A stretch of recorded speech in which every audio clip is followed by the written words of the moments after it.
ne sera pas trop long aujourd'hui. Je vais aborder juste la notion comment est-ce qu'on pourrait trouver donc euh, le croissance de l'efficacité ou bien de la productivité, comment est-ce qu'on le retrouve et quelle pourrait être en fait euh, l'influence qu'on pourrait avoir sur cette productivité. Et après, donc, on va passer donc aux exercices. Donc, on va corriger trois exercices sur les quatre. Je ne sais pas si vous avez des questions, je peux les prendre juste après vous avoir présenté un peu le, le concept donc, de l'efficacité technologique, comment est-ce qu'on évalue sa productivité, son taux de croissance. Donc, ce ne sera pas trop long pour aujourd'hui. Donc, si vous avez des questions, bien vouloir me les poser aussi juste après que j'aurai à présenter. Et j'espère que vous avez eu à regarder donc les diapositives ou bien à écouter les vidéos qui ont été mises en ligne, en fait. C'est vraiment très important pour vous d'être au même niveau que moi parce que je ne vais pas toujours donc revenir sur tout, ne pas surcharger vraiment la séance en ligne. Ça pourrait être fatigant aussi pour tout le monde. Donc, j'espère que ça va bien, que vous n'avez pas vraiment de questions ou bien que vous en avez aussi. Donc, n'hésitez pas vraiment à me les poser. OK? C'est parfait. Salut Peterson, salut Aimé. Content de vous revoir aussi cette semaine. Bonjour. Je profite en même temps pour vous dire qu'on s'en va vers l'intra. Hein. Donc, si vous avez déjà bien compris les trois séances passées, en plus de celle-ci, ben, vous voyez, c'est pas très compliqué d'avoir A+, en fait. Il suffit juste de comprendre tout ce qu'on a fait et tout ce qu'on va faire aussi. Donc, pour avoir A+, c'est pas vraiment très compliqué. Donc, c'est pour ça que je dis, il faut juste être présent au cours. Il faut juste ne pas laisser une notion que vous ne comprenez pas. Donc, Les traces, c'est après cette séance? non, après la Ok. séance prochaine. Parce que la séance prochaine, il y aura comme une révision, Ah, ok. je pense, oui. Donc, je vais revoir le Ok. calendrier pour voir. Je pense qu'il y a une révision, on va faire ensemble une révision. Donc, je vous invite en même temps à aller regarder donc, l'intra qui est en ligne. Donc, je pense que si c'est pour l'année passée ou l'année surpassée, vous pouvez essayer de faire l'exercice vous-même pour voir un peu à quoi ça pourrait ressembler votre intra. Maintenant, si Euh, vous avez des monsieur, difficultés à résoudre des problèmes, donc on va essayer de corriger cela ensemble donc le lundi prochain. Donc, c'est, monsieur, s'il vous plaît. oui, Lydia. L'intra qui est sur Moodle, celui de l'hiver 2021, est-ce qu'on va le corriger avec vous ou est-ce que vous allez nous mettre la correction? Parce que j'ai pas L'hiver trouvé la 2020, correction. l'hiver 2020, vous l'avez dit? 2020. Non, c'est écrit normalement hiver 2021, si je me rappelle bien. Euh, C'est un modèle, je pense, c'est un exemple que vous avez mis. non, pas le. Vous voyez l'intra que vous avez, vous essayez de faire un examen, ça c'est pour vous entraîner, ça ne sera pas corrigé parce Il que y les aura... questions ne sont pas les mêmes en fait. C'est comme, Je sais. donc on ne Oui, va je pas les sais. corriger.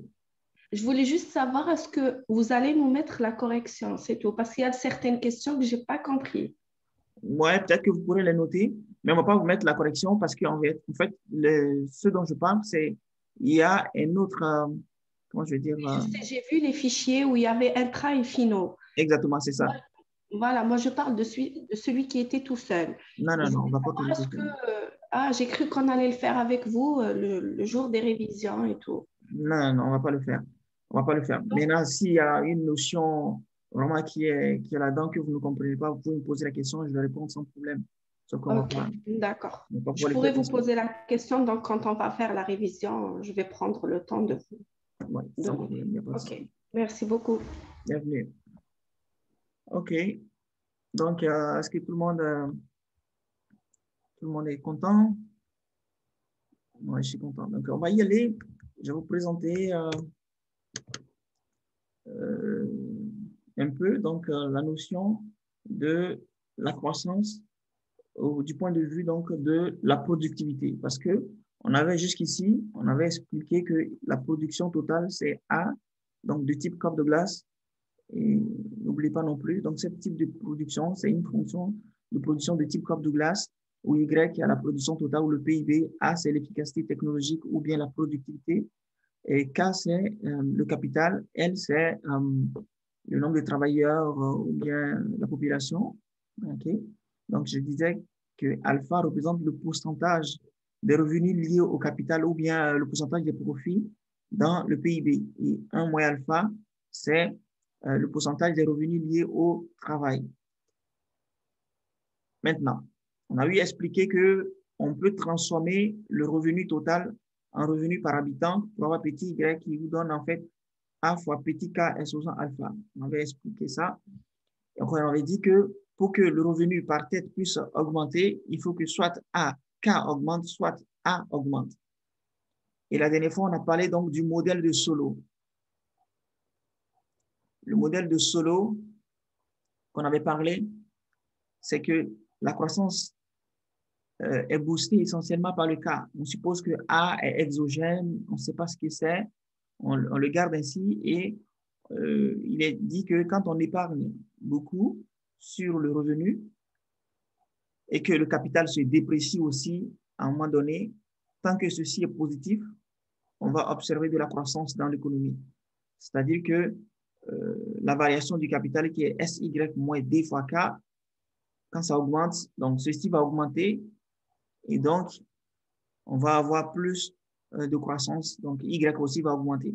Donc la croissance est alimentée par le capital, le stock de capital. Et ce stock de capital ne vient que de l'épargne. Donc on dit que dans le modèle de Solow, c'est l'épargne en fait qui est la source de croissance, mais seulement à court terme. À long terme, ce qui va se passer, c'est que cette quantité va donner zéro.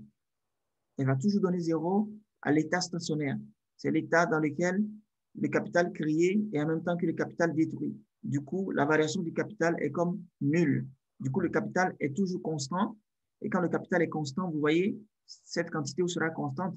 Et vu qu'on a supposé que A aussi est constant, elle est exogène, on ne sait pas d'où ça vient, on le suppose comme ça. Donc, le Y sera constant. Du coup, d'après le modèle de Solow, il ne peut pas avoir de croissance à long terme. Et aujourd'hui, nous allons voir que, en fait, ce A, on peut influencer ce A. On peut essayer de le booster. Et j'avais commencé à vous introduire la dernière fois en disant que le A, en fait, c'est la productivité. Et donc, cette productivité aux États-Unis, par exemple, est plus élevée que la productivité en Suisse et au Japon, quoique le Japon et la Suisse ont un stock de capital par tête plus élevé que le stock de capital par tête aux États-Unis. Vous voyez? Donc, la Suisse et les États-Unis ont un stock de capital par tête plus élevé que le stock de capital par tête aux États-Unis. Pourtant, le revenu par tête aux États-Unis est plus élevé que le revenu par tête en Suisse et au Japon. Qu'est-ce qui explique cela? C'est parce que les États-Unis ont une productivité plus élevée. Okay? Alors, qu'est-ce qui entraîne la croissance dans la productivité? Et je vais commencer à en parler de la recherche et développement. Okay?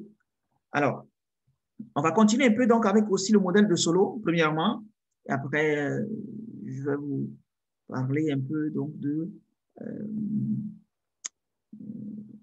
comment est-ce qu'on pourrait encore, ça ne serait qu'un rappel aussi, comment est-ce qu'on pourrait faire augmenter la productivité. Okay? Donc, dans le modèle de Solow, arrêtez-moi si je vais trop vite. Dans le modèle de Solow, comme on a considéré, A, ça fait Y, ça fait A fois K exposant alpha, L exposant 1 moins alpha. Et donc, ce qui se passe, c'est qu'on ne connaît pas le A, on ne sait pas ce que c'est, mais à la fin de l'année, on peut voir quel est le revenu total, qui est Y. On peut l'avoir. Le revenu total, on peut avoir sa valeur, la richesse totale qui est créée dans l'économie, en faisant peut-être la somme de tous les revenus qui sont liés au profit et donc au travail, ou alors en faisant la somme de tous les dépenses finaux, ou alors en faisant la somme de toutes les valeurs ajoutées. Donc, vous connaissez ces trois manières de calculer le PIB. À la fin de l'année, on peut aussi regarder quel est le stock de capital total qu'on a dans l'économie. Okay? On peut aussi l'avoir. À la fin de l'année, on peut aussi savoir, OK, quel est le nombre de travailleurs qu'on a eu à exploiter aussi dans l'économie. Okay? Statistique Canada peut fournir toutes ces données. Sauf que le A, ce n'est pas quelque chose qu'on voit, qu'on peut mesurer. Est-ce que vous êtes d'accord avec moi? Vous êtes d'accord avec moi que la productivité, ce n'est pas quelque chose qu'on voit. On peut voir le capital, on peut voir combien on en a, on peut voir le travail, le nombre de travailleurs, on peut voir la production totale, mais on ne peut pas voir la productivité. Okay? Mais à partir du fait qu'on a cette relation entre la production, le capital, le travail et la productivité, on peut retrouver au moins, du moins le taux de croissance de la productivité. En quoi faisant? Je vous avais montré une formule en disant que le taux de croissance, okay, si vous avez une variable Z, ça c'est en parenthèse, une variable Z qui est égale à X fois Y, je vous avais dit que le taux de croissance de Z serait à peu près le taux de croissance de X plus le taux de croissance de Y dans le premier terme. Vous vous souvenez de ça? OK. C'est parfait. Alors, donc, on a ça. Et je vous ai dit aussi que si vous avez, par exemple, je prends Y petit y égale X est sous-en N, alors le taux de croissance de Y serait N fois le taux de croissance de X. Donc, vous vous souvenez de ça aussi. Du coup, on va essayer d'appliquer un peu ce principe-là ici. En faisant quoi? Quand je prends le taux de croissance de Y, donc de l'année 1 à l'année 2, donc 2020 à 2021, je peux calculer le PIB en 2020, je peux calculer le PIB en 2021, je peux calculer son taux de croissance. Je peux avoir aussi le capital en 2020, je peux avoir le capital en 2021, je peux calculer son taux de croissance. Je peux avoir le travail en 2020, je peux avoir le travail en 2021 et je peux aussi évaluer son taux de croissance. Du coup, en s'inspirant donc de cette expression, ces deux manières de faire, le taux de croissance de Y serait le taux de croissance de A, okay, plus le taux de croissance de ce bonhomme. Et le taux de croissance de ce bonhomme, tout le monde est d'accord avec moi que ça va faire alpha, le taux de croissance de K, plus le taux de croissance de celui-ci aussi, ça va faire 1 moins alpha, le taux de croissance de L. Est-ce que tout le monde est d'accord avec ça? Oui. Ben, moi, je ne suis pas d'accord. Je ne suis pas d'accord que tout le monde soit à l'aise avec ça si rapidement. Ça va bien? OK, c'est parfait. Alors, donc, si ça c'est vrai, donc, quoique vous ne connaissez pas la valeur de A, parce que vous ne savez pas ce que c'est, vous pouvez tout de même exprimer son taux de croissance, qui serait G de Y moins alpha, G de K moins alpha, G de L.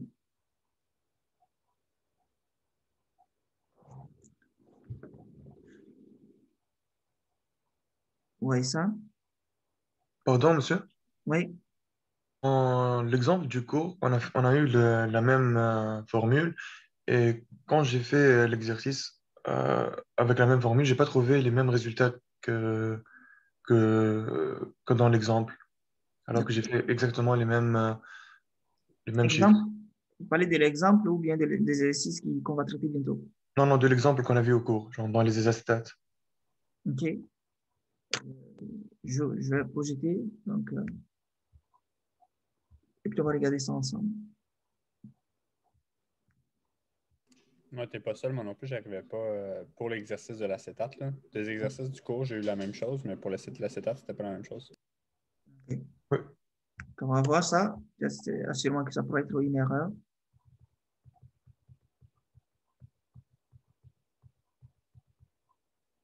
Donc, c'est ça. Parfait. Alors, ici, ça va faire 3 moins. OK. GVA. Donc, calculons ensemble. Ça fait 3% moins un tiers de 3%, ça fait 1. Ça fait 1 ici. Et puis, il y a 1,5 fois 2, ça fait 3. Divisé par 3, ça fait 1 aussi. Donc, 3 moins 1 moins 1, ça fait 1. Ça va. Lui, il a mis 1 plus 1. Pardon? Mais lui, il a mis 1, 1%. Où ça? Ici, ça fait 1%, oui, c'est ça. GDA. Je n'ai pas très bien compris. Qu'est-ce qui se passe? En fait, dans l'exercice où il y a les tableaux, monsieur, pour compléter, pour calculer l'efficacité dans les tableaux, il y a Ici, comme un petit tableau, il faut compléter. Oui, exactement. ici c'est correct? Cet exemple, Oui, c'est correct. OK, c'est parfait. Alors ici, Vos acétates à vous sont corrects. C'est vraiment les acétates qui étaient sur le vidéo, là. Les réponses n'étaient pas les mêmes, là. ah, OK, OK, OK. Donc, les acétates qui sont sur la vidéo de Julien, c'est pas pareil. Ben, principalement dans le petit tableau que mon collègue parlait, là. Dans le fond, le progrès technologique, là, ça ne fonctionnait pas avec. Ben, c'est ça ici. Ouais, OK. tu voyez, exactement. Ouais, l'acétate avant, ça dit 1, puis là, ça dit 1,8. Euh, OK. Donc, regardons un peu. Regardons un peu, doucement. Donc, on a le capital, on a le travail, on a le PIB total. OK. Et puis, on veut trouver ça. Le progrès technologique, c'est quoi son taux de croissance? Donc, qu'est-ce qu'on fait? On va faire 5,3. OK. Je pense que je peux écrire là-dessus. Voilà. On a,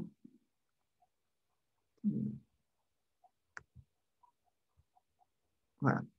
Donc, ça fait normalement 5,3, OK, moins un tiers fois 1,3, moins 2 tiers fois 2,2. Quelqu'un peut nous aider à calculer ça? Là, on ne va pas trouver 1,8. OK, Donc, 1 tiers fois 1,3, ça fait 0,433. OK.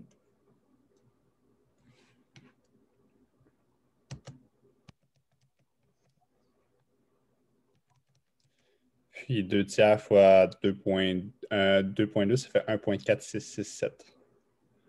Fait que si on rajoute ça, moi, avec mon calcul, ça me donnait 3 points quelque chose, hein. Ouais, moi aussi. OK, je comprends. Ouais, même chose.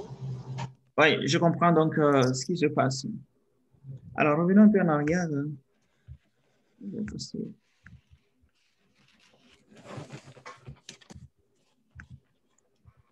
Alors, vous voyez ici, ce qui se passe, c'est que là, on vous donne le taux de croissance de la production qui est 3%, le taux de croissance du capital qui est 3%, le taux de croissance du travail qui est 1,5%. Donc, ça fait, c'est clair que le taux de croissance de A va donner 1%. Ça fait du sens. Mais dans le tableau, en fait, ce qui est donné, c'est pas le taux de croissance. Vous voyez ici, il dit croissance du PIB du haut. Vous voyez? Et ce qui est différent du taux de croissance. Ah, fait que c'est la part qui avait déjà été calculée avec les. Exactement. Donc, vous voyez Ok, ici. ok. C'est la réponse déjà. Exactement. Ouais. Donc, c'est déjà calculé le 1 tiers fois GK. Donc, les deux font 1%. Donc, c'est ce 1% qui est donné dans le tableau.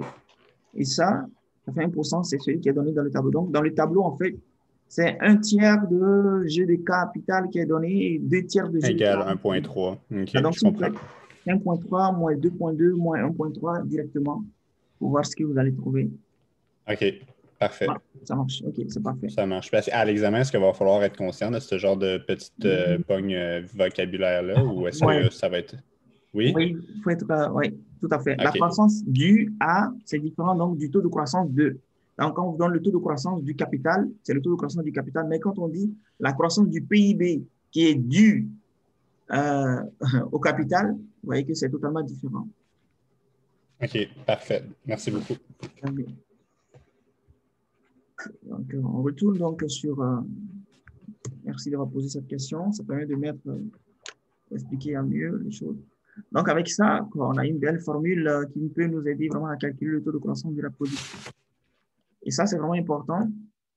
Et après ça, donc, vous pouvez aussi évaluer la croissance, donc les parts qui sont représentées par, ça c'est la part donc, du capital, la part donc, du revenu, la part de la croissance qui est due au capital, ça c'est la part de la croissance qui est due au travail, ça c'est la part de la croissance qui est due à la productivité. Okay. Ceci étant, maintenant, donc, la question qu'on se pose, c'est comment est-ce que ceci évolue, ce taux de croissance. Okay. Et je pense que dans les diapositives, vous en avez parlé pendant longtemps sur le commerce international, la mondialisation, le fait qu'on peut faire de l'adoption technologique. Donc, quand on s'ouvre au commerce avec d'autres pays, on peut importer d'autres technologies qu'on n'en avait pas et qui peuvent nous aider vraiment à mécaniser, par exemple, l'agriculture et avec un rendement plus élevé maintenant. Ou alors, on peut faire de la recherche et développement pour soi-même innover. Donc, on peut faire de l'innovation soi-même. Et quand on innove, c'est que ça vient augmenter la productivité. Donc, vous imaginez, à l'époque, quand quelqu'un devrait faire une saisie des textes avec les machines dactylographiques qu'on avait avant, ça prenait beaucoup de temps. Et quand vous faites une erreur, c'est tout le papier qui est jeté. Mais aujourd'hui, avec Microsoft Word, vous pouvez saisir avec une telle rapidité, vous pouvez supprimer et puis avoir une nouvelle version qui est plus correcte. Vous pouvez corriger même le texte pour aller plus rapidement. Donc, on gagne en temps. Et donc, le travailleur qui travaille peut-être à la saisie peut-être je sais pas, des textes, ce travailleur-là sera beaucoup plus productif, pas parce qu'il est devenu beaucoup plus compétent, mais parce que la technologie a évolué, qui lui donne en fait une certaine facilité pour pouvoir faire le travail. Donc, dans le modèle de Solow, ce A est comme une boîte noire, on ne sait pas ce que c'est, mais dans les nouvelles technologies modernes, dans les nouvelles théories de croissance modernes, et dans lesquelles je travaille aussi essentiellement, c'est qu'on essaie donc de voir qu'est-ce que c'est que l'innovation, comment est-ce qu'on peut avoir une influence sur la productivité en faisant la recherche et développement, donc l'innovation, donc de l'importation technologique, l'adoption technologique. Donc, toutes ces choses sont des éléments qui viennent influencer la productivité, qui n'est pas le cas donc dans le modèle de Solow où on suppose que c'est exogène parce qu'on ne peut pas avoir de l'influence là-dessus. Même maintenant, il y a certaines économies qui ont développé vraiment comment est-ce qu'on peut influencer vraiment cette productivité-là au travers donc de la recherche et développement. Et dans le cours assurement, vous avez vu, on vous a parlé donc du niveau de recherche et développement efficace. C'est important aussi de connaître cette notion, le niveau de, je vais aller sur la diapositive, le niveau donc de recherche et développement efficace, parce qu'on sait que les privés font aussi donc de la recherche et développement. Et pourquoi est-ce qu'il y a besoin de subventionner vraiment le niveau de recherche et développement? Donc développer innovation. Donc, la question qu'on se pose, est-ce que le progrès technologique peut engendrer une croissance soutenue? Peut-on augmenter le niveau de croissance du progrès technique dans le long terme? Donc, il y a les théories de croissance endogène qui ont été développées par Paul Romer, aussi Aghion Howitt qui ont développé des théories donc, sur l'innovation technologique. Et ce qu'on constate, c'est que le progrès technologique vient principalement de la recherche et développement. Et l'activité de recherche et développement est très intéressante à étudier. Et là, il y a deux questions essentiellement qu'on se pose. Est-ce que si on ne subventionne pas donc la recherche et développement, est-ce que les individus ou bien les entreprises vont continuer toujours à faire de la recherche et développement? OK. Et la deuxième question, c'est que une activité qui est menée par le secteur privé, est-ce qu'il y a besoin de subventionner? Et donc, les réponses à ces questions vont être quand même assez déterminantes aussi parce que le constat, c'est quoi? C'est que les entreprises ne cherchent pas à maximiser le bien-être de la population totale ou bien de toute la société. Elles essaient de voir, OK, qu'est-ce qu'elles peuvent faire pour améliorer elles seules leur productivité. Mais parfois, il arrive que le bénéfice que l'individu retire en faisant de la recherche et développement est moindre que le bénéfice que la société pourrait retirer. OK? Donc, je vous donne l'exemple du coronavirus où les entreprises pharmaceutiques, par exemple, peuvent ne pas vouloir se lancer dans la recherche de nouveaux vaccins essentiellement parce que ça peut leur coûter des fortunes et peut-être que la pandémie va passer avant qu'ils ne trouvent le vaccin. Donc, ils pourraient ne pas être motivés à dépenser des sommes colossales pour trouver un vaccin qui peut-être ne sera pas utilisé.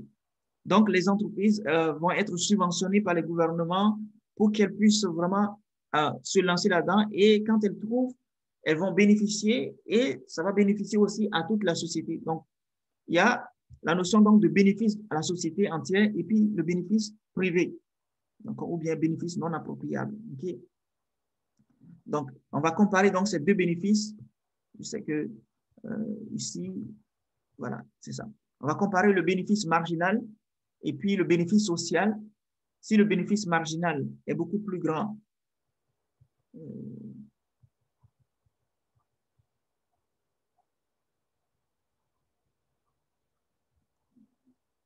si le bénéfice marginal est beaucoup plus grand, attendez, je sais que ça doit être sur le diapo. Ici. Si le bénéfice marginal privé, okay, bénéfice privé dépasse le bénéfice social, ben, il n'y a pas lieu de motiver l'entreprise. L'entreprise va faire vraiment l'innovation parce que il va le faire. Mais ce cas-ci, c'est difficile de l'avoir. C'est difficile d'avoir ce cas parce que l'entreprise même fait partie de la société. Okay, vous voyez. Donc, en général, le bénéfice privé est toujours plus petit que le bénéfice social. Okay. Qu'est-ce que ça veut dire? C'est parce que le coût, parfois le coût, donc il peut arriver qu'à un moment donné, le coût marginal, donc je vais mettre le coût soit supérieur donc au bénéfice. Donc, vu que le coût est supérieur au bénéfice privé ici, hein, l'entreprise peut être découragée de pouvoir faire de l'innovation. Donc, ce que le gouvernement fait, le gouvernement lui envoie des subventions. Okay. Donc, quand les subventions viennent, c'est pour compenser les coûts. Donc, les subventions plus le coût que donc le gouvernement paye une partie. Donc, ça fait comme réduire les coûts donc, de l'entreprise. Et donc, l'entreprise peut vraiment faire aussi de la recherche et développement. Il n'y a pas vraiment beaucoup de formules à garder. Il faut juste comprendre des choses que vous avez l'habitude quand même de vivre le jour au jour. Quand on subventionne, quand on est motivé à faire de la recherche et développement, mais quand ce n'est pas subventionné, ben, on fait juste le minimum qu'on peut. Alors que si la société en a besoin, il faut cette activité soit subventionnée afin que, une fois qu'on fait une découverte, elle puisse bénéficier vraiment à toute la société. Okay. Ce sont les éléments sur lesquels j'aimerais revenir aujourd'hui. Mais je ne sais pas si vous avez déjà des questions liées à ces thèmes-là, des choses que vous n'avez pas comprises, pour qu'on puisse l'expliquer en attendant.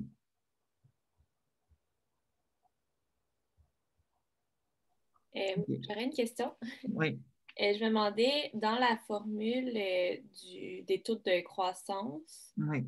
Est-ce que le G, ça peut être autant un taux de croissance annuel moyen qu'un taux de croissance régulier, comme ça n'a pas d'importance? C'est quoi la... Oui, tout à fait. Merci. Tout à fait. Donc, quand le G donc, de Y est un taux de croissance annuel moyen, c'est que le G de K doit l'être aussi, le G de L doit l'être aussi, le G de A aussi doit l'être, parce que c'est des agrégations, mais ce sont des variables qui évoluent ensemble. Donc, quand on parle donc, du taux de croissance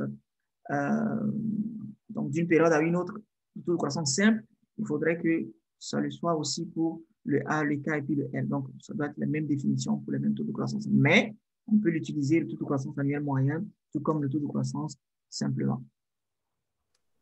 Parfait, merci. Samir, vous voulez poser une question?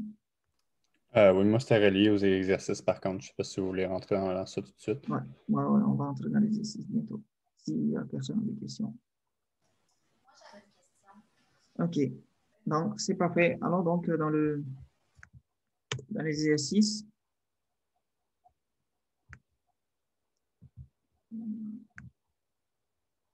voilà.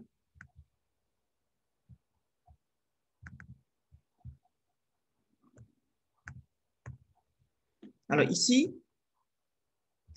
on considère une économie avec on va corriger 3. Celui-ci, on ne va pas le corriger. L'exercice 3. Donc, bon, vous pouvez essayer de lire un peu. Déjà, il y a le corrigé, hein, mais je ne pense pas que vous aurez des questions en tant que telles. En fait, le moi, document. c'est que Oui. sur aux questions E et F de la question numéro 1, je veux juste un petit peu d'éclaircissement. On va revenir là-dessus. Ah, vous allez le faire, ok, je pensais que Oui, j'avais on va mal le faire. compris. On va faire tous les exercices là. Sauf le 3 en fait. Parce que c'est comme une compréhension de texte un peu là, ça n'a rien à voir avec. Oui, ok. Puis, ben, ça, c'est une autre de mes questions, en fait. Est-ce qu'on va avoir ce genre de questions-là à l'examen ou est-ce qu'on aura à lire un texte ou c'était vraiment plus pour notre compréhension générale? Non, vous n'en aurez pas.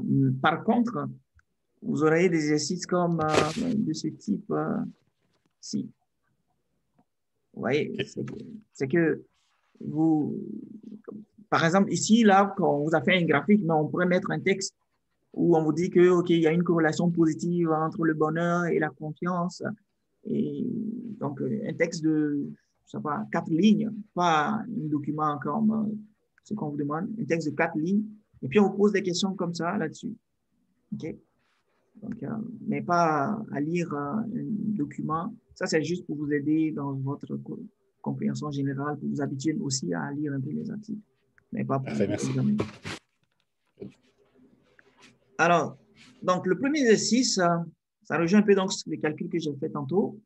Le T ne doit pas trop vous déranger. YT égale AT, KT, LT. Ne vous inquiétez pas, c'est juste pour dire qu'à la date T donnée, quoi, ou bien une période donnée. Okay. Alors, donc ici, on posait une économie avec les caractéristiques suivantes. Donc, en 1970 et puis 2010, on vous donne le PIB, donc ces 2 années-là, ainsi que le stock de capital et le nombre de travailleurs, ou bien le nombre d'heures travaillées en ces années. D'accord? Et la première question qu'on pose, c'est que quel est le taux de croissance annuel moyen du PIB? Voilà, donc comme les... j'ai oublié le nom, je ne sais pas si c'est Leslie qui avait posé la question. Donc, on vous demande de calculer le taux de croissance annuel moyen pour ces 3 agrégats, le PIB, le capital et les heures travaillées. Donc, de 1970 à 2010, ça fait 50 ans, je pense. Alors, on a appris comment calculer le taux de croissance annuel moyen. Il faut faire 300 divisé par 100. Le tout ça fait 40 ans. Ah oui, ça fait 40 ans. Merci, Chamiel. Donc, ça fait 300 divisé par 100. Le tout est supposant 1 sur 40. OK? Moins 1. Donc, vous pouvez... Je vais voir si je peux écrire dessus en même temps. Voilà. Donc, le premier, ça va faire 300 sur 100. Le tout exposant 1 sur 40 moins 1. OK? Et ça fait 3 exposant 1 sur 40. Faites-le et puis la réponse, vous l'aurez. Ici aussi, ça va faire 20 divisé par 10 exposant 1 sur 40 moins 1. Ici, ça va faire 1200 divisé par 1000. Le tout exposant 1 sur 40 moins 1. Donc, vous aurez donc le taux de croissance donc, de chaque variable. Et la deuxième question, c'est, est-ce que c'est clair pour vous? Ça ne pose pas de problème. C'est parfait. Alors, la deuxième question, c'est qu'on suppose que la fonction de production de cette économie est de cette forme-là. Donc, alpha, c'est 0,4. OK? Donc, faites disparaître. OK, j'ai un problème. Faites apparaître le lien entre la croissance du PIB, la croissance du stock de capital, la croissance du nombre d'heures de travail et la croissance de l'efficacité. Donc, aussi simple que ça, vous aurez G de Y, ça va faire G de A plus 0,4. G de K plus 0,6. G de L. C'est juste la question qui est posée. OK? OK. Et le petit c maintenant, c'est de calculer le taux de croissance annuel moyen de l'efficacité A. Donc, le produit technique de cette économie. Donc, vu qu'on connaît déjà le taux de croissance annuel moyen des autres agrégats, on peut maintenant avoir le taux de croissance annuel moyen donc de A qui serait G de Y moins 0,4, G de K moins 0,6, G de L. Donc, une fois qu'on a calculé ces éléments, on peut trouver facilement le G de A. OK? Alors, le petit D, qu'est-ce que la productivité horaire du travail? chercher sur Internet. C'est là votre question, Samuel? Oui, exact. OK. C'est quoi vous avez trouvé sur Internet? Ben, c'est ça, j'ai pas été capable de vraiment trouver. Là. Ce que j'ai regardé le corrigé, c'était Y de L, mais je comprends pas ça vient de où. Y sur L, c'est ça, non? Je sais que la question, quand même, elle est mal posée, c'est la production horaire. Bon. Ça, la productivité du travail. C'est la production par tête, en fait. C'est la question, Ah, OK. c'est la production par heure de travail. Parce que le L ici représente les heures travaillées et non la population. Okay? Du coup, le Y sur L, je vais passer tout ça. OK. Je retourne là. Sur petit L, dans le fond, pour le mettre par tête. C'est ça, en OK. fait. Comme d'habitude, on a souvent le Y sur L, c'est la production par tête ou bien par travailleur. Par travailleur. Mais ici, ça suppose que le L, c'est le nombre de travailleurs. Ouais. Mais dans l'exercice ici, excusez-moi, j'écris mal. Le nombre de travailleurs. Ça serait pas petit L alors?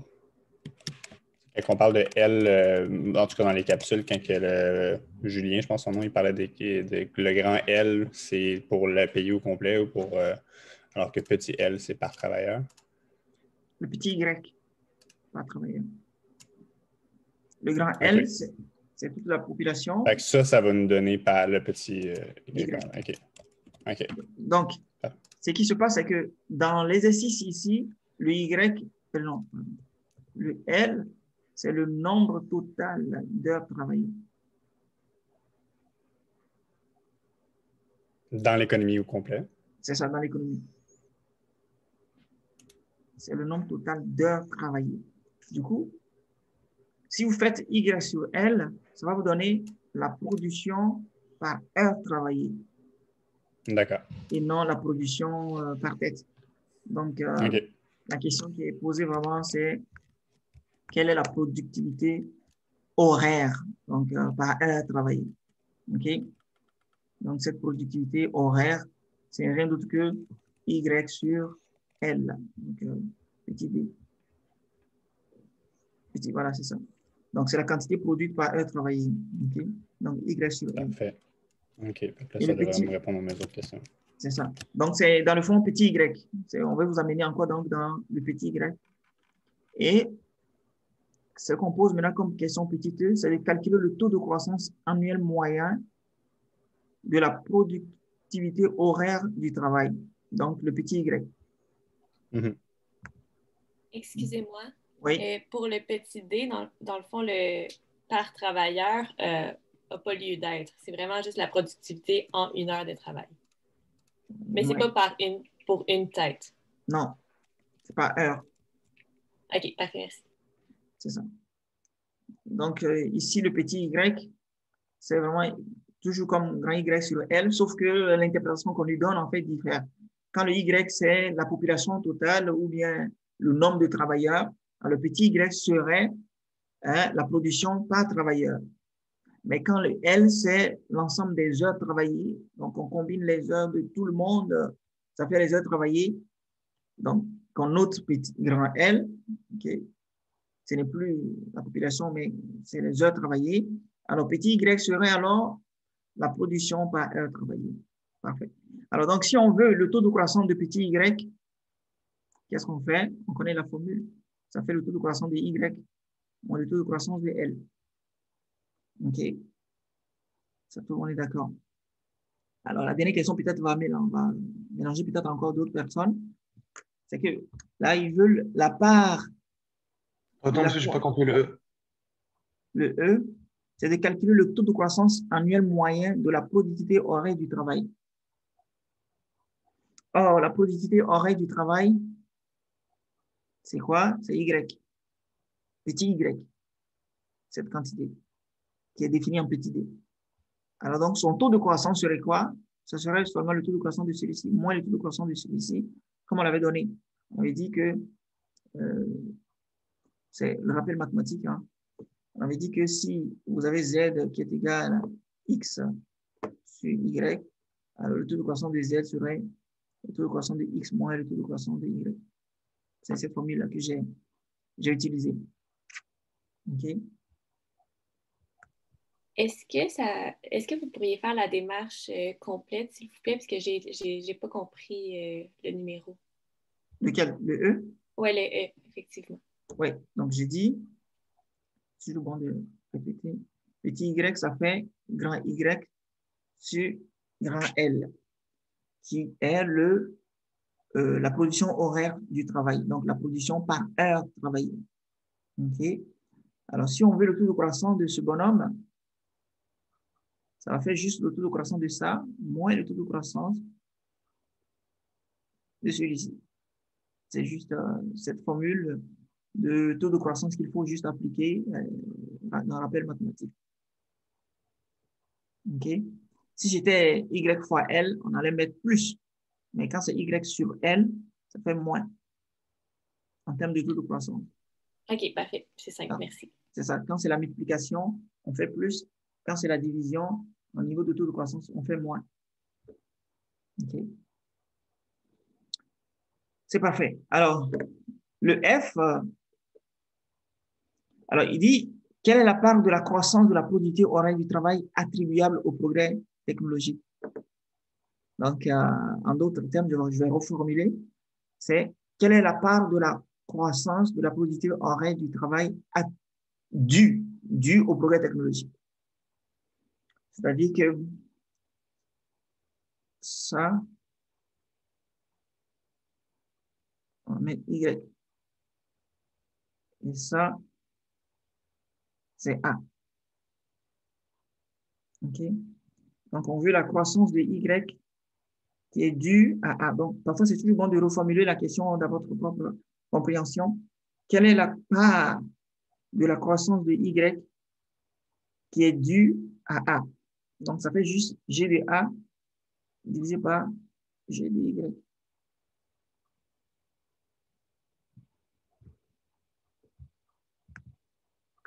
OK? Je pense que ça devrait être... Voilà, c'est ça. La part de la croissance de la productivité du travail attribuée au progrès technologique est égale à 1,8 divisé par 2,3. Ça vous donne 78%. OK? Est-ce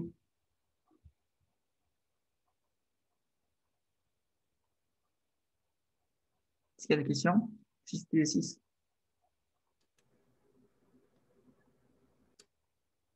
Non. OK, c'est parfait. Tout le monde est OK? Tout le monde peut reproduire ça. Vous aurez à faire ça en intra. En tout cas, du moins, les 3 premières questions. C'est sûr. OK. Alors, le deuxième exercice. Cherchez dans un livre ou sur Internet pourquoi on dit que la croissance est endogène dans les nouvelles théories de la croissance. Expliqué en 2 ou 3 phrases. OK. Donc, c'est juste pour vous ramener encore à cette idée que la productivité dans le modèle de Solow est exogène, mais dans le modèle de théorie de croissance, on considère donc la productivité comme endogène, dans le sens que on peut influencer cette productivité-là. Cette productivité peut augmenter à travers les activités de recherche et développement. Donc, les recherches et développement, l'adoption technologique, le commerce international sont les facteurs qui peuvent influencer donc la productivité. Alors que dans le modèle de Solow, on ne peut pas influencer. Donc, quand on ne peut pas influencer, on dit qu'elle est exogène. Mais quand on peut influencer, c'est endogène. Donc, c'est ça la réponse. OK? Donc là, je pense que c'est devant nos yeux. Dans la nouvelle théorie de croissance, la croissance est endogène car elle résulte de la recherche et développement. OK? Le niveau de croissance est donc le fruit du comportement des entreprises de recherche et développement, ainsi que les politiques économiques mises en œuvre par le gouvernement. Donc, on peut avoir un impact ou bien une influence sur le A. Donc, c'est endogène. C'est tout. Alors, le petit B, là, on veut juste que vous réfléchissiez juste un petit peu. C'est d'expliquer comment la recherche et le développement peuvent entretenir la croissance. OK? Pourquoi? Quand on fait la recherche et développement, comment ça peut entretenir la croissance? C'est juste tout ce qu'on vient de voir. C'est parce qu'en réalité, la croissance du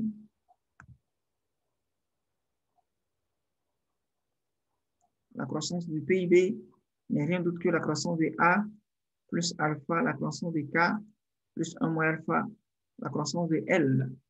Alors, si on fait de recherche et développement, qu'est-ce que ça va faire? Ça va permettre donc d'augmenter le G de A. En tout cas, ça va permettre d'avoir une augmentation, un G de A positif. Donc, il y a une croissance donc, dans la productivité. Donc, la conséquence, c'est qu'il va avoir un impact sur le Y, parce que le Y dépend donc de la croissance de A. C'est aussi simple que ça. OK? Monsieur? Oui. Oui, dans le corrigé, là, il parle justement des rendements décroissants du capital versus l'effet que les technologies. Mais je veux dire, la recherche et le développement. Mais je veux juste savoir, il n'y aurait pas là, ce même genre de processus-là de rendement décroissant avec des technologies qui sont maintenant désuètes ou, je pense, mettons, aux vieilles cassettes qu'on mettait. Maintenant, c'est tout Netflix. Techniquement, cette idée-là, elle a amorti. Ça serait pas trop utopique de penser qu'il n'y a aucun amortissement. Sur quoi? Sur les technologies qui nous permettent la productivité. Je pense que vous posez une question, mais c'est vraiment différent. C'est plus philosophique que d'autres choses, là. C'est plus de compréhension. OK. Alors, il faut faire peut-être la différence donc, entre les machines et la connaissance technologique. Parce que vous voyez, là, il parle de stock de connaissances. Il ne parle pas donc des machines ou bien des technologies qu'on a inventées. Donc, le stock de connaissances est comme toujours là, OK? C'est-à-dire que les enfants, ce que nous connaissons aujourd'hui est toujours, nous connaissons beaucoup plus que ce que les gens connaissaient en 1800. Ça crée une base pour comprendre encore plus. Hein. Exactement. Donc, on se base toujours sur ce qu'ils savent, et puis nous, on ajoute donc notre connaissance. Et ce qui fait qu'en 1950, on peut avoir des baladeurs radio avec des CD, mais aujourd'hui, je pense qu'il n'y a pas longtemps, on utilisait encore des MP3, mais aujourd'hui, c'est le téléphone, quoi. Le téléphone contient tout. Donc, c'est vrai que le baladeur a périmé ou bien il y a comme une dépréciation sur les clés USB ou les MP3 qui ont été remplacés par les Drive, le cloud, là, ouais. Le cloud et tout. Mais le stock de connaissances ne souffre pas de cette dépréciation parce qu'on augmente en connaissances, mais ce qu'on invente, on améliore en fait ce qu'on a inventé, quoi. Donc, ça fait que la productivité augmente avec le stock de capital le stock de connaissances, pardon, pas le stock de capital. Okay. C'est vraiment le stock de connaissances et non le capital. Et non le capital qui en ressort de ce stock de connaissances. C'est vraiment, on focus sur le stock de connaissances. OK, parfait, merci. Mais essentiellement, ce qui est important ici aussi, c'est vraiment, la réponse, c'est pour mettre en exergue que la connaissance augmente toujours. Donc, quand on fait de la recherche et développement, on va toujours augmenter en connaissance. Mais on n'est pas tenu de dire, OK, le capital souffre donc de dépréciation et qu'il y a des rendements d'échelle de croissance, mais ce n'est pas le cas. Ce qui est le plus important, c'est ici, quand la productivité va augmenter, la productivité ne peut qu'augmenter parce qu'elle ne peut pas diminuer. Le stock de connaissances ne peut qu'augmenter aussi. C'est ça. Bienvenue. Est-ce qu'il y a d'autres questions? Parfait. Alors, l'exercice 4, c'est très intéressant. Cet exercice est important. Je vous assure que vous aurez quand même à faire face un peu à des exercices de ce type-là. La caméra est partie. Okay. Que vous aurez à faire des exercices de ce type-là, nécessairement à l'examen. Donc, on vous dit, donc, ce graphique est tiré du livre La société de défiance de Yann Algan et Pierre Cahuc. Okay. Donc là, dans ce graphique, vous devez apprendre à analyser aussi. L'axe des abscisses contient donc l'indice de confiance et l'ordonnée, c'est l'indice de bonheur. Okay. Et voilà, on voit qu'il y a une relation quand même qui est croissante, c'est forte, positive. OK. Donc, la première question, c'est prenez un pays de votre choix et indiquez quel est le niveau de bonheur et quel est le niveau de confiance. Donc, on va prendre quel pays vous aimez là? Turquie, la Hongrie? Celui-là? OK. Donc, prenons la Hongrie.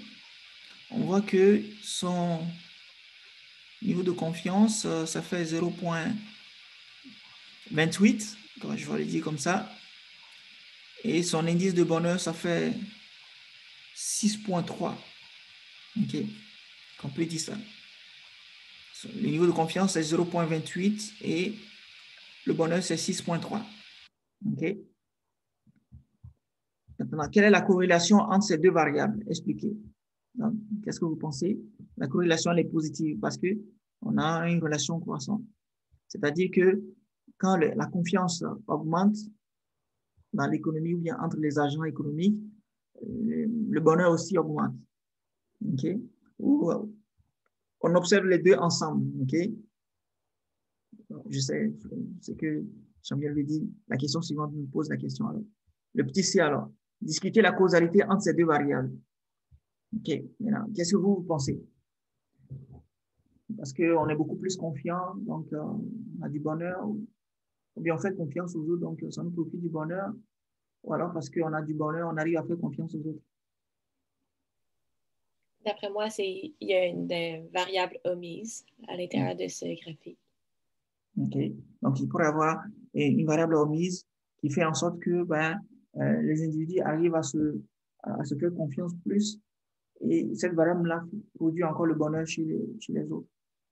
Okay. Ça, est-ce qu'on appellerait ça une variable modératrice ou c'est juste omise? Je pense que c'est la même chose, variable modératrice. Donc, me semble, hein? Ouais, OK, je vais juste valider. Ouais, c'est la même chose. OK, donc, selon vous, est-ce que vous pourriez essayer de trouver une variable modératrice ou bien qu'on n'a pas tenu compte ici, qui pourrait expliquer cette relation qu'on a? La richesse, en général. La richesse. Donc, quand on est riche, est-ce que ça va plus... Quand on est riche, ouais, on peut avoir plus de bonheur, c'est possible, mais est-ce que ça fait qu'on va faire confiance aux autres? Ben oui. Dans certains cas, c'est-à-dire que le seuil de... Le degré d'incertitude peut être moins élevé parce que tu es avec des personnes qui sont dignes de confiance par le simple fait que tu es dans une ville qui est plus riche. C'est plate. C'est de généraliser ce que je dis, mais ça peut... Non. Moi, je n'avais pas pensé à ça, effectivement. Je n'avais pas pensé à ça. Moi, je pensais plutôt au fait que quand on est riche et qu'on est avec des gens qui sont pauvres, on fait moins confiance. Mais dans le cadre où tout le monde, on est dans un pays riche, où tout le monde est un peu riche, bon, on se fait plus confiance. Parce que il y a peut-être un degré, justement, où il y a moins mettons, d'inégalité qu'on pourrait dire. Tout le monde est à un certain piédestal, puis à cause de ça, tout le monde a une certaine façon de vivre ensemble. Là. Exactement. C'est totalement vrai. OK, c'est parfait. Alors, est-ce que quelqu'un d'autre a trouvé peut-être une autre troisième variable modératrice? Oui, par exemple, vous pouvez y aller. Je ne sais pas qui avait parlé. Je voulais juste dire la sécurité dans le pays, le sentiment de sécurité. Ça peut être... On vous entend vraiment pas bien. On n'entend pas la personne. Peut-être que vous êtes loin du micro. Non, pourtant... OK, non, désolé. C'est Guylaine. Aujourd'hui, on ne vous entend pas. Sinon, j'allais dire, au travers les institutions publiques, s'ils transmettent une certaine stabilité, ça peut augmenter le niveau de confiance et de bonheur de la population. Oui, tout à fait. À partir des institutions, effectivement, on peut se faire confiance entre nous et on est heureux un peu comme ça. Okay. On voit la réponse. Le sentiment de sécurité, effectivement. Le sentiment de sécurité ou bien d'insécurité peut être vraiment la cause. Quand les gens sont insécures, bon, je vais rentrer en anglais. Quand les gens sont dans l'insécurité, ils ne se font pas confiance, doutent de tout, soupçonnent tout. Donc, l'indice de confiance va baisser et il n'y a pas le bonheur non plus parce que tu ne peux pas parler à ton voisin. Il n'y a pas, tout le monde est coincé comme chez soi. Donc, ça peut aussi expliquer. Donc, il y a plusieurs variables, comme vous le voyez, Donc, dans le corrigé aussi, ils en ont parlé de donc la confiance favorise l'investissement. On est dans quelle question? C'est petit c. Donc, le graphique suggère une corrélation entre bonheur et confiance.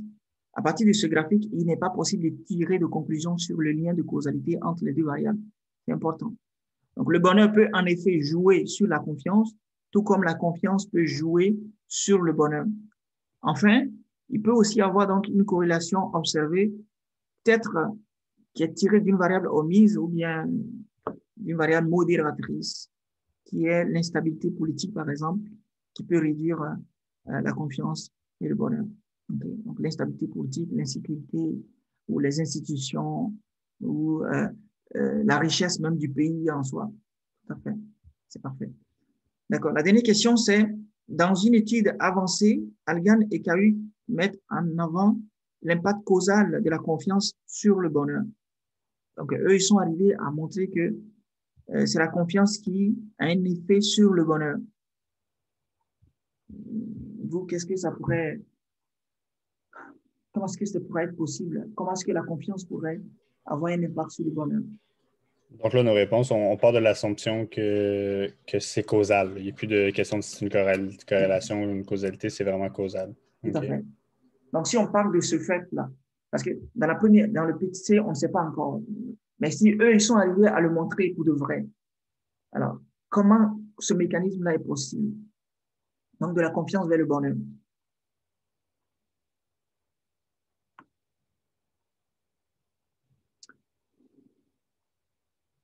Ouais. Est-ce qu'on parle aussi en lien avec la richesse? Par exemple, si les citoyens ont confiance en général, ils sont portés à plus consommer, puis mais est-ce qu'on n'est pas dans le même sujet? Non, juste réfléchir un peu. Si on se fait confiance, est-ce qu'on peut consommer plus? Bon, si on fait confiance au système, on va avoir tendance à plus consommer puis moins épargner. C'est comme ça que moi, je peux peut-être le voir. Ah oui, c'est vrai, c'est vrai. C'est vrai que si on consomme plus, on a une idéologie de notre bonheur, si mettons on a une nouvelle PlayStation, des choses comme ça. Par ou exemple. Plus de nourriture ou plus de n'importe quoi. Oui, tout à fait. Ouais. Est-ce que ça pourrait aussi une question de gestion de risque? On pourrait prendre plus de risques parce qu'on fait confiance. Puis de ces risques-là, on pourrait avoir des gains qui nous amèneraient du bonheur. Oui, c'est-à-dire que l'idée que quand on fait confiance au système, aux uns aux autres, on ne s'inquiète pas trop du lendemain, donc on peut consommer un peu ce qu'on a aujourd'hui, puis bon, la consommation nous procure du bonheur. Bon, ouais, c'est vrai. Est-ce qu'il y a un autre mécanisme que quelqu'un d'autre voit? Ben, le système politique en soi. OK. Ben, plus que quelqu'un, dans le fond, fait confiance à qui nous dirige, on est porté à prendre plus des décisions et aller avec les décisions du gouvernement. Comme on parlait, là, M. Samuel disait, là, on est plus enclin à consommer, on est plus enclin avec le système de santé et tout ça. Là. Tout à fait. Donc, il y a une tranquillité d'esprit même qui procure le bonheur, ouais. Tout à fait. OK. Est-ce qu'il y a un autre point de vue? Juste pour clarifier, quand ils disent discuter de par quel mécanisme, ils veulent dire quelle variable? Oui, un peu comme ce que nous sommes en train de faire. C'est-à-dire comment est-ce que ça pourrait être possible que la confiance va avoir un impact sur le bonheur. OK, parfait. Donc, de ce que je comprends, si on se fait poser ça à l'examen, il n'y a pas de réponse précise. C'est vraiment... Non, ça, par exemple, il n'y a pas de réponse unique. Mais en fait, ça, c'est des questions en fait, qu'on posait quand on composait encore sur papier, vous voyez. Alors là, les étudiants écrivaient leurs réponses juste en bas. Puis bon, moi, je lis, je réfléchis un peu là-dessus. Ça fait du sens, c'est correct, ça ne fait pas du sens. Bon. OK. Mais là, avec Moodle. Oui, avec aujourd'hui, ben, une question de ce genre, par exemple, on peut vous donner 3 réponses, par exemple. Et puis, vous allez voir quelle qui fait du sens. Est-ce que celle qui fait du sens, OK. Fait que ça va être un choix multiple. C'est ça. OK. Alors, moi, quand on se fait confiance, ben, économiquement, souvent, quand le risque est élevé dans l'économie, c'est que le taux d'intérêt aussi est élevé. Vous savez ça? Quand oui, non, je pense que vous devez le savoir. Quand le risque, il y a un risque que quand le prêteur ne fait pas confiance à l'emprunteur, c'est que le taux d'intérêt va être très élevé. Okay?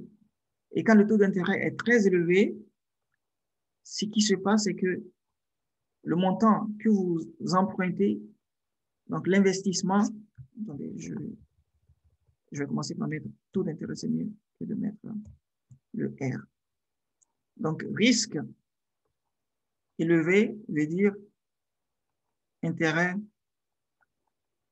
élevé. Okay? Donc, quand l'intérêt aussi est élevé, ben, on n'emprunte pas des montants colossaux là. Donc, l'investissement va être bas. Donc, on va investir moins aussi parce qu'il y a un risque, il y a un taux d'intérêt trop élevé. Et quand on investit moins, c'est que le PIB va diminuer. Okay? Parce qu'on avait vu, vous vous rappelez, le Y, ça fait C plus I plus G plus X moins M. Donc, quand celui-là diminue déjà, c'est que, en supposant que toutes choses égales par ailleurs, le Y aussi va diminuer. Donc, ce qui fait que si le Y diminue, Y, c'est vraiment la richesse. Si votre richesse diminue, bon, votre bonheur aussi peut être affecté. Donc, ça aussi, c'est un canal possible aussi. Je pense que c'est ce qu'ils essaient de présenter un peu donc, dans le corrigé ici. Donc, il explique qu'une hausse de la confiance favorise l'investissement. Bon, moi, j'ai fait ça dans le sens inverse. Donc, une hausse de la confiance, c'est que ça va faire que le taux d'intérêt sera le plus bas possible. Et quand le taux d'intérêt est très bas, c'est que l'investissement va augmenter. Quand l'investissement augmente, ben, ce que vous avez dit aussi, la consommation peut aussi augmenter parce qu'on fait confiance au système. Et la recherche et développement aussi va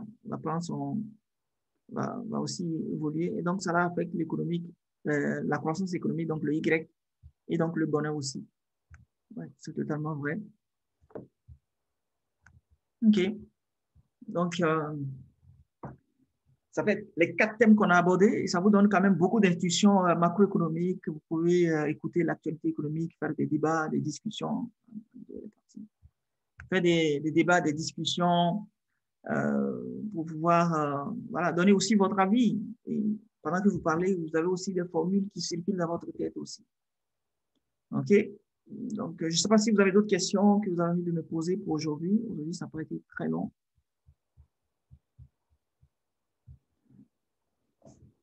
L'intra? Non, c'est ça. Les questions d'examen, on va pouvoir les poser vraiment durant la révision, j'imagine. Oui, tout à fait, tout à fait. Mais je dis que, vous voyez, pourquoi est-ce que l'intra est toujours quand même facile, hein? Parce que c'est 4 thèmes. Puis, premièrement, vous devez apprendre à calculer le PIB, option optique, option revenu, option dépenses, option valeur ajoutée, et puis option revenu, donc bien les salaires. Vous devez apprendre à identifier ce que c'est qu'un bien intermédiaire, ce que c'est qu'un bien final. Vous devez calculer la valeur ajoutée de chaque entreprise de cette manière. Après ça, savoir calculer le taux de croissance, donc simple, et puis le taux de croissance annuel moyen. Après ça, savoir calculer le PIB réel et le PIB parité du pouvoir d'achat. Donc, il faut savoir utiliser l'indice de prix. Savoir que le PIB réel est égal au PIB nominal divisé par l'indice de prix. Et après ça, il faut savoir aussi comment est-ce que la fonction de production courbe de glace se présente avec les différentes parts de revenus du capital et du travail et savoir ce que la productivité, qui est le A, est considérée comme un exogène dans le modèle de Solow et que seul le stock de capital est ce qui permet d'avoir un peu de croissance, mais dans le court terme, et qu'à long terme, en fait, le stock de capital va être, ou bien l'augmentation du stock de capital, ou bien l'épargne va être totalement absorbée par la dépréciation. Donc, on va rentrer comme dans un état stationnaire dans le modèle de Solow et qu'on ne peut plus avoir de croissance à long terme. C'est pour ça qu'on dit que dans le modèle de Solow, l'épargne n'est pas un moteur de croissance à long terme. C'est vrai. Et dans le modèle de Solow, l'épargne n'est pas un moteur de croissance à court terme. C'est faux. OK? Donc, à court terme, c'est ça, à court terme, l'épargne peut jouer un rôle. Et là, on quitte C'est pour de ça que là. les pays qui sont un petit peu plus pauvres, ils peuvent se rattraper parce que nous, on a atteint un plateau, puis pas eux, c'est ça? Exactement. Donc, le modèle de Solo dit qu'effectivement, il peut y avoir le rattrapage au niveau donc, de la richesse. Mais Solo avait tort parce que c'est vrai, certains pays ont rattrapé d'autres. Mais d'autres n'ont pas rattrapé, d'autres n'ont pas pu faire ce rattrapage-là. Pourquoi? Parce que leur niveau de productivité est resté faible, pendant que le niveau de productivité d'autres pays continue donc d'augmenter. Et donc, qu'est-ce qui alimente cette productivité, ou bien la croissance de cette productivité? C'est la recherche et développement qui est faite essentiellement par le secteur privé, mais que le gouvernement subventionne parce que le bénéfice social est plus grand que le bénéfice marginal, et que les entreprises font face parfois à des coûts marginaux plus élevés, donc ont besoin d'être subventionnés. Et donc, on a ouvert la boîte noire, donc, qui est la productivité. On a vu que voilà, elle provient essentiellement donc, de l'innovation, de la recherche et développement. Donc, les pays peuvent faire aussi de l'importation, le commerce international et tout le reste. Et puis, on arrive à calculer donc, le G de A en fonction du G de Y et G de K, G de R. Donc, c'est vraiment ça un peu l'intra. Il n'y aura pas de questions surprises. Il faut juste comprendre tout et puis vous n'aurez pas à craindre quoi que ce soit. Et même il y a des choses que vous ne comprenez pas, vous pouvez juste réfléchir. La réponse ça va sortir. Donc, moi, mon souhait, c'est que tout le monde puisse avoir A+. Voilà, c'est ça. D'accord. Et en termes de format, comme vous l'avez dit, ça risque d'être toutes des questions choix multiples? Oui, la plus grande partie. Donc, vous pouvez aller sur Moodle. On a fait comme... vous pouvez essayer de faire le test aussi vous-même. Oui, OK. Ça va être représentatif. Là, et c'est ça. Voilà, c'est un peu comme ça. Parfait. Merci. Donc, je prends la question d'Alexis ou bien vous avez levé la main? Oui. En fait, là, juste pour clarifier, on a terminé la matière pour l'intra, c'est ça? Oui. OK, parfait. Ou sinon, j'avais une autre question. Juste pour résumer un petit peu, dans le thème 3 de la semaine dernière, quand on rentrait dans le PowerPoint, on nous présentait le plan du thème. Puis dans le modèle de Solo, on avait A, la technologie, B, l'épargne, C, le progrès technologique. Mais le A, au fait, c'était la fonction de production du modèle de Solo. Tout à fait. C'est ça, OK. Puis après ça, on a vu... Mais le A, la fonction de production, ça n'a pas rapport à la dépréciation du capital. Ça rentre dans l'épargne, c'est ça? Ouais. En fait, le A, je comprends un peu donc d'où vient l'inquiétude. Quand on parle de la technologie, en fait, c'est juste pour dire les techniques de production. C'est-à-dire comment est-ce qu'on mélange le travail et le capital. Donc, c'est un peu la fonction de production, en fait. OK, parfait. Puis ça, les principaux exercices qu'on avait fait en lien avec ça, c'était déterminer la production par travailleur, notamment. Oui. OK, super. Je pense que c'est assez clair. Merci. Moi, j'avais une question.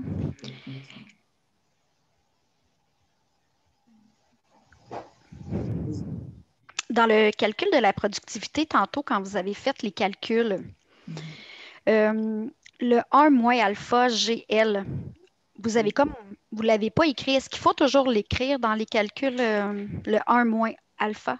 Ici, le 1 moins alpha, ça donne 0,6, donc il n'y a plus besoin d'écrire 1 moins alpha parce que l'alpha, c'est 0,4 qui est donné directement dans les chiffres. Moi, j'aime bien, quand je donne la chose de manière générale, je mets alpha parce que j'ai envie de mettre 0,3 parce que des fois, ça peut être 0,4. Il ne faut pas que les gens soient habitués à 0,3, 0,3. Donc ici, c'est 0,4, le alpha. C'est pour ça que le 1 moins alpha, c'est 0,6 directement. Quoi. OK. Donc, si vous mettez 0,6, c'est suffisant. Parfait. Mais il ne faut pas se fier tout le temps au 1 tiers, 2 tiers. Non, pas du tout. Pas du tout? Oui. OK. C'est pour ça que j'évite de l'écrire comme ça pour ne pas que les gens soient familiers. Non, parce qu'on travaillait beaucoup avec cet exposant-là, 1 tiers, 2 tiers, depuis le début. Fait que là, je me demandais si on devait le mettre tout le temps. Non, pas tout le temps. C'est vraiment ça dépend maintenant de l'exercice. Ici, c'est... Okay. Oui, c'était 0,4, 0,6.